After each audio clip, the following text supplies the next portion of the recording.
ছুটি কাটিয়ে বাড়ি চলে এসলাম। এসে দেখি অনেক কাজ। ছোট আপা বললো পয়সা দিতে হবে তো। আমি তো কিছু ভরতেই পারছিলাম না। আমি ডাকে বললাম, তুই বল। আমি আর কি বলবো, আমি তো ছুটি ভালো করে কাটাতেই পারলাম না। মাছ ভাতটা কেমন লাগছে না? দেখতে তো সুন্দরই লাগছে। আপারা তো নিজেরাই খেয়ে নিল। আমাকেও দেয় না দা। সব যতক্ষণকে ওরাই খেয়েছে, বাকি কাজটা ওরাই করুক।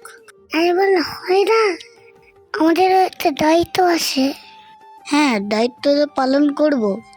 আগের ভিডিওতে অনেকে কমেন্ট করেছিল, তাদের রিপ্লাই দেবো। একটা কাকু কমেন্ট করেছিল অপরমটা সুন্দর। আরেকটা কাকু কমেন্ট করেছিল awesome. Thank you so much কাকুরা।